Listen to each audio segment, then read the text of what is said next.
بسم الله والحمد لله والصلاة والسلام على رسول الله وعلى آله وصحبه ومن اتبع هداه أما بعد ceci est notre 9e assise de notre série d'assises sur le commentaire du livre de l'unicité Kitab al-Tawhid. Nous étions arrêtés à la porte de celui qui recherche la bénédiction auprès des arbres, des pierres et autres. Il dit rahimahullah ta'ala babu man tabarraka bi shajaratin aw hajarin aw nahwihima wa qawli Allah ta'ala afara'aytum al-lata wal-'uzza al-ayat wa nabi waqid al-laythi radiyallahu anhu annahu qala kharajna ma'a rasulillahi sallallahu alayhi wa sallam ila Hunayn wa nahnu hudatha wa ahdin bi kufr وللمشركين سدرة يعكفون عندها وينوطون بها أسلحتهم يقال لها ذات أنواط فمررنا بسدرة فقلنا يا رسول الله اجعل لنا ذات أنواط كما لهم ذات أنواط فقال رسول الله صلى الله عليه وسلم الله أكبر إنها السنن أو إنها السنن قلتم والذي نفسي بيده كما قال بنو إسرائيل لموسى اجعل لنا إلها كما لهم آلهة قال إنكم قوم تجهلون لتركبن سنن من كان قبلكم رواه الترمذي وصححه. Dans le sens approximatif de ces paroles, rahimahullahu ta'ala, le chapitre de celui qui recherche la bénédiction auprès des arbres, des pierres et autres. Allah dit, avez-vous vu, dans le sens de ces paroles bien sûr, avez-vous vu les divinités Al-Lat wal-Uzza, les versets. Et d'après Abu Waqid al-Laythi, ce dernier a dit, radiyallahu anhu, nous sortîmes en compagnie du messager d'Allah, sallallahu alayhi wa sallam, en direction de Hunayn, alors que nous venions tout récemment de quitter la mécréance pour l'islam. Les associateurs possédaient un jujubier auprès duquel ils se recueillaient et auquel ils accrochaient leurs armes. On l'appelait Dhat ou Anwat. Nous sommes ensuite passés devant un jujubier, nous avons dit, ô messager d'Allah, désigne-nous un Dhat Anwat, tout comme il possède un Dhat Anwat. Le prophète sallallahu alayhi wa sallam s'exclama Allahu Akbar, Allah est le plus grand. L'histoire se répète, par celui qui détient mon âme dans sa main, vous venez de dire comme les enfants de Israël ont dit à Moussa alayhi salam, désigne-nous une divinité semblable à leur Dieu. Il dit, vous êtes certes des gens ignorants. Vous suivrez certes les voies, le prophète sallallahu alayhi wa sallam de dire donc, vous suivrez certes les voies de ceux qui vous ont précédés, rapporté par l'imam Tirmidhi, qui l'a authentifié. Ici, le chapitre de celui qui recherche la bénédiction auprès des arbres, des pierres et autres. Donc rechercher la bénédiction, al-baraka. Al-baraka qui est un mot qui indique le bien en abondance et le maintien de ce bien, de même que son augmentation. Donc kalimatun, al-baraka, kalimatun tadullu ala al-khayr wa kathrati al-khayr wa thubutihi wa numuwihi. C'est une expression ou un mot, al-baraka, qui montre le bien, l'abondance de ce bien, l'augmentation de ce bien et le fait que ce bien reste. La porte ici donc de celui qui recherche le baraka, la bénédiction, auprès d'un arbre, d'une pierre ou autre que cela comme toute autre chose, comme ce qui est recherché auprès de certains tombeaux et mausolées ou de certains endroits, de certaines terres en particulier et autres. Tout ceci rentre dans la portée de l'interdiction qui est visée ici et de ce que Cheikhul Islam détaille dans ce chapitre. Ici, les bénéfices que nous retirons de ce que nous avons lu ensemble. Premièrement, nous connaissons ici, ou nous faisons connaissance avec ce qu'il a été rapporté dans le hadith, rapporté par Abu Waqid al-Laythi, ce que les compagnons du prophète sallallahu alayhi wa sallam en question ici ont demandé. Et cette chose qu'ils ont demandé est du shirk, est de l'association, du polythéisme. Et ce polythéisme-là est du polythéisme mineur à la base, c'est-à-dire le fait de demander al-baraka à autre, ou de demander al-baraka auprès d'une chose, comme un arbre, une pierre et autres. Et encore une fois, si on demande al-baraka à cette chose-là, et et on a la conviction que c'est cette chose-là qui accorde le baraka, qui donne le baraka, la bénédiction, à partir de là, ce sera du polythéisme majeur. Mais si on demande la bénédiction, on recherche la bénédiction, et on est convaincu que la bénédiction vient d'Allah tabaraka wa ta'ala, mais auprès d'une chose dans laquelle Allah tabaraka wa ta'ala n'a pas mis el baraka, à partir de là, ce sera du polythéisme mineur. Et certains parmi les ulama donc appellent ça dhari'a et la shirk, c'est-à-dire une chose qui emmène vers le shirk, donc du polythéisme mineur. Parmi les bénéfices que nous retirons de ce que nous avons lu ici, nous voyons que les compagnons du prophète sallallahu alayhi wa sallam qui ont demandé cette chose-là, ici, donc, qu'est-ce qu'ils ont demandé? Ils sont passés à côté d'un groupe d'associateurs qui possédaient un jujubier, donc cet arbre, le jujubier, et auquel ils accrochaient leurs armes. Pourquoi ils accrochaient leurs armes? Car ils demandaient el baraka, ils demandaient la bénédiction auprès de cet arbre. Ils prétendaient que cet arbre accordait la bénédiction, ou ils prétendaient rechercher la bénédiction auprès de cet arbre qui serait placé dans leurs armes, qu'ils accrocheraient à cet arbre. Et c'est pour cela qu'ils l'appelaient Dhat Anwat.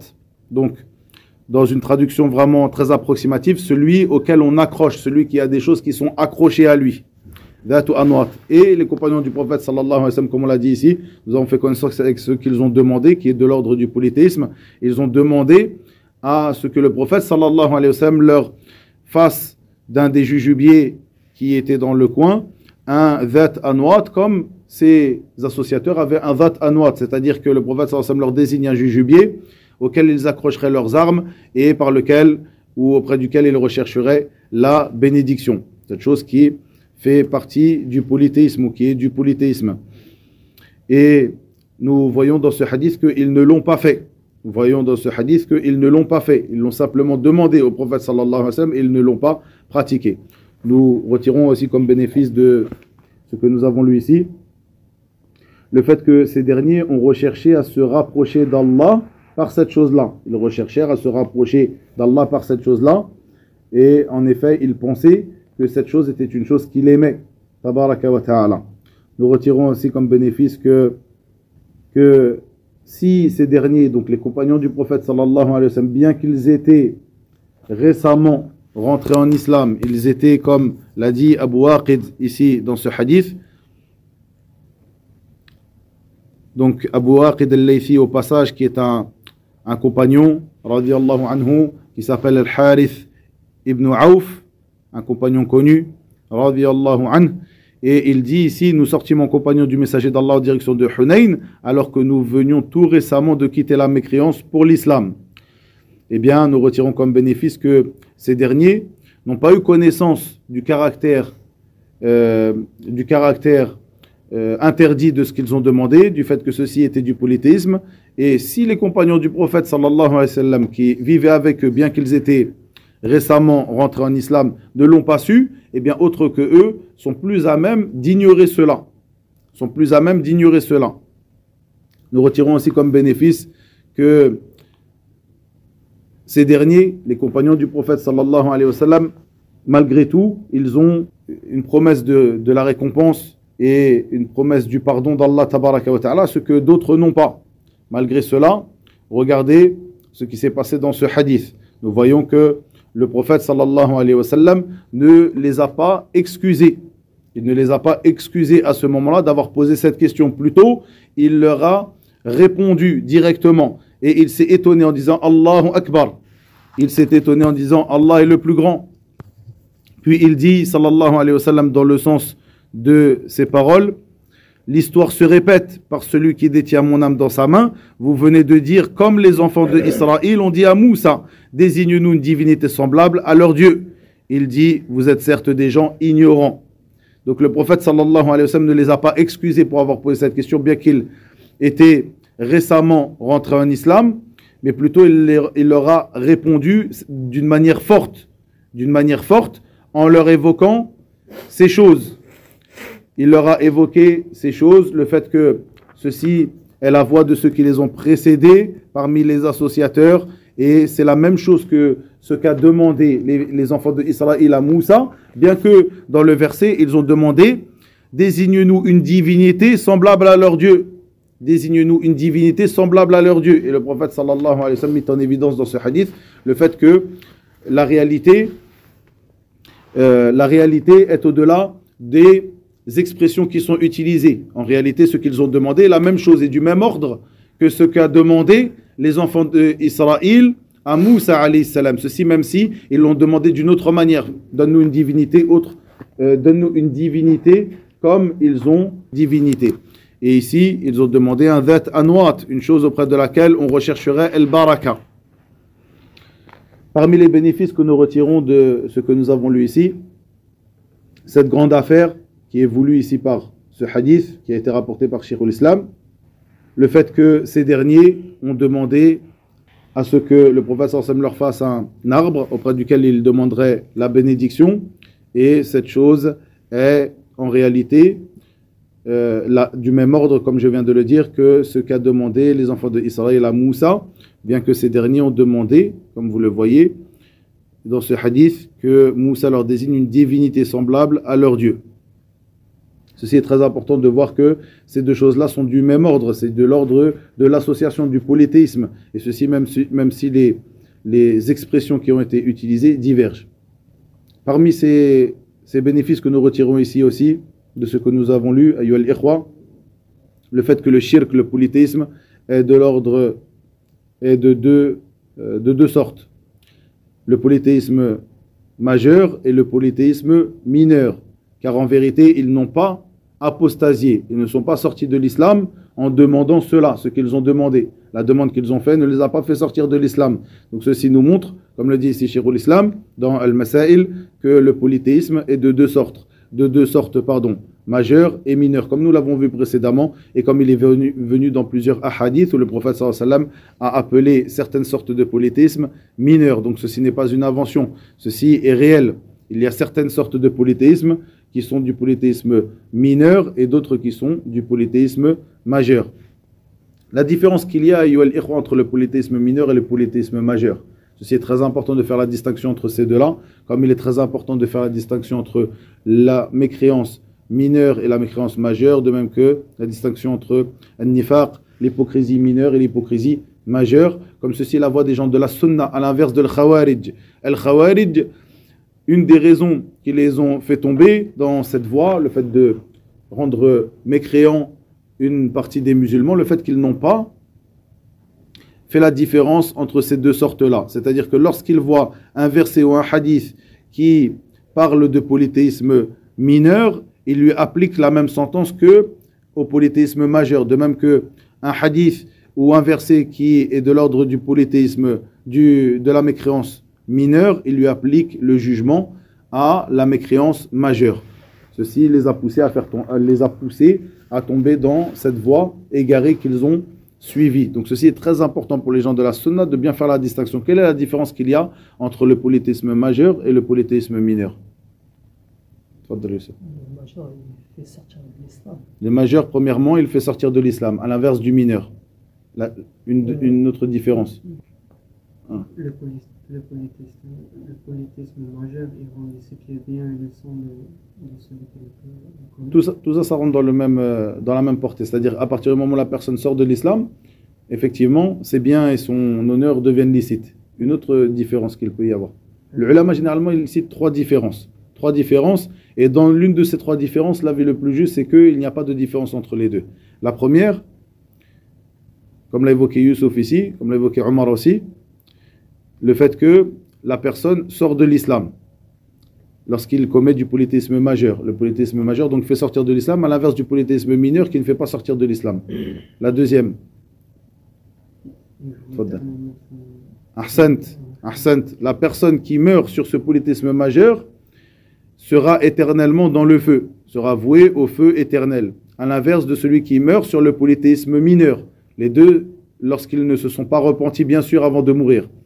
La personne qui meurt sur du polythéisme mineur ne sera pas voué éternellement au feu. Il reste dans le cercle de l'islam, donc forcément, il sortira du feu de l'enfer tôt ou tard. Il se peut qu'il n'y rentre pas.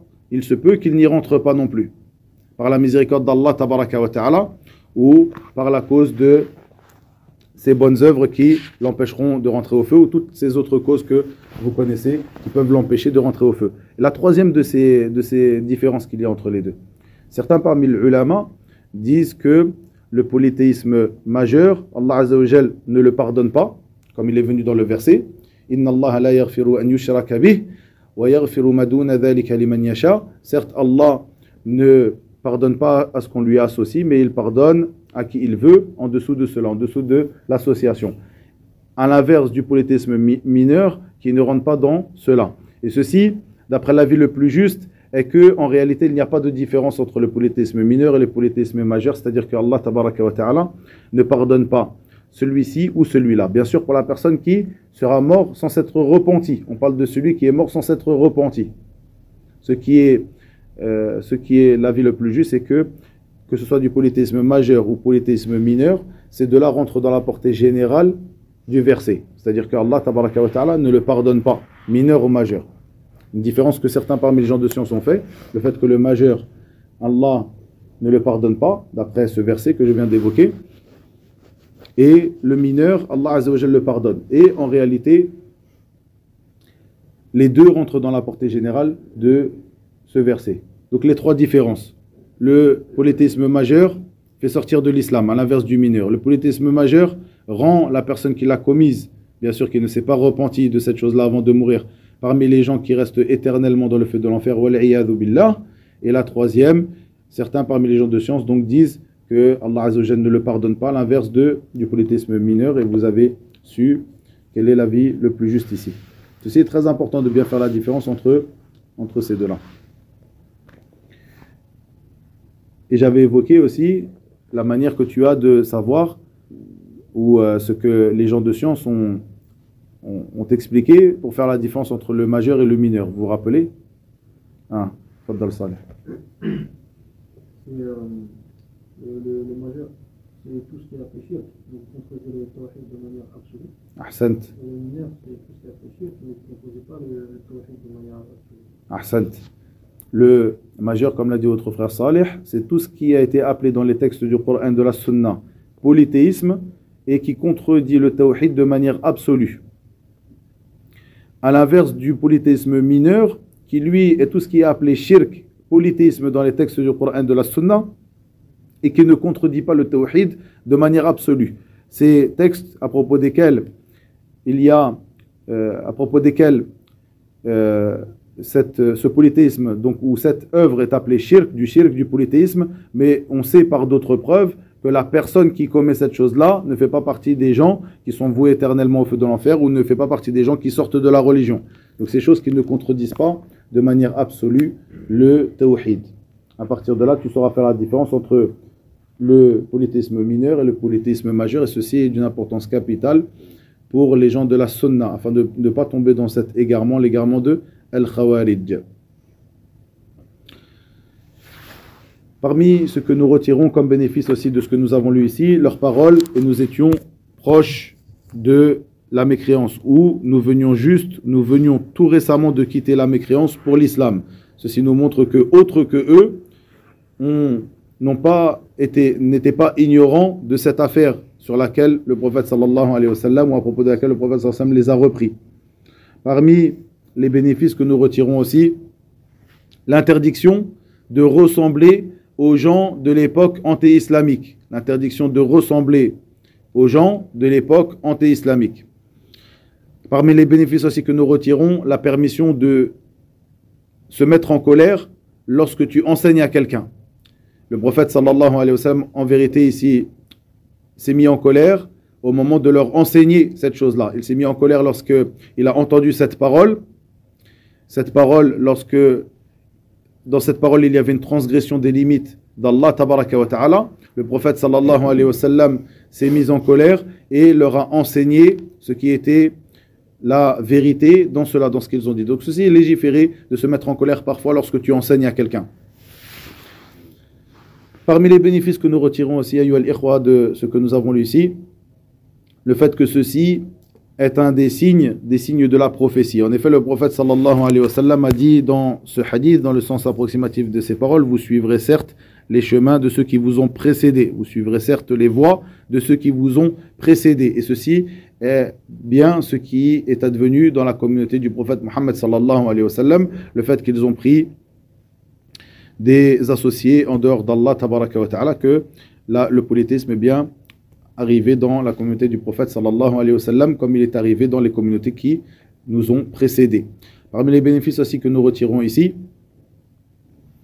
ce à propos de quoi Allah a blâmé les juifs et les chrétiens dans son livre, ceci est un blâme aussi pour nous. C'est-à-dire que une chose à propos de laquelle ils ont été blâmés, il faut savoir que cette chose est blâmable aussi pour nous. Donc il ne faut pas lire ces versets comme étant des versets qui s'adressent ou dont le blâme est adressé uniquement aux juifs et aux chrétiens. Mais si une personne de la communauté musulmane tombe dans cet interdit, eh bien le blâme lui sera adressé aussi. Parmi les bénéfices aussi que nous retirons, le fait que les voix des gens du livre sont aussi blâmables comme les voix des gens de l'association, c'est-à-dire des polythéistes, des associateurs. De manière générale, les gens ou la voix des gens du livre est aussi une chose qui est blâmable. Parmi les bénéfices que nous retirons aussi, ayyuhal ikhwa, de ce que nous avons lu ici, le fait qu'une personne qui vient juste de sortir d'un faux, d'un batil, comme ici les compagnons du prophète sallallahu alayhi wa sallam qui venaient de sortir de la mécréance, eh bien une personne qui vient juste de sortir d'un faux, d'un batil, d'une voie de l'égarement, cette personne-là, à propos de laquelle son cœur, ou une personne qui a son cœur qui s'est habitué à ce faux, cette personne-là, il se peut qu'au moment où il sorte de cet égarement, ait encore dans son cœur des restes de cet égarement. Il est encore dans son cœur des restes de cet égarement. Ceci, nous le comprenons de sa parole, la parole d'Abu Waqid al-Laythi, où il dit « Et nous étions des personnes qui venaient juste de quitter la mécréance pour l'islam. » Et il y avait, bien sûr, des restes de certaines pratiques sur lesquelles ils s'étaient éduqués et auxquelles leur cœur s'était accroché.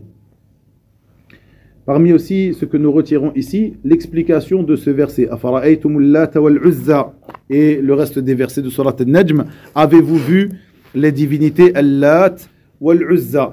Donc ici en vérité Afara'aytumul Lata wal Uzza, avez-vous vu ces divinités Al-Lat wal Uzza, c'est-à-dire avez-vous vu, est-ce que ces dernières ont été profitables ou ont nui les personnes qui les ont adorées, ces divinités qui ont été prises en dehors d'Allah tabaraka wa ta'ala.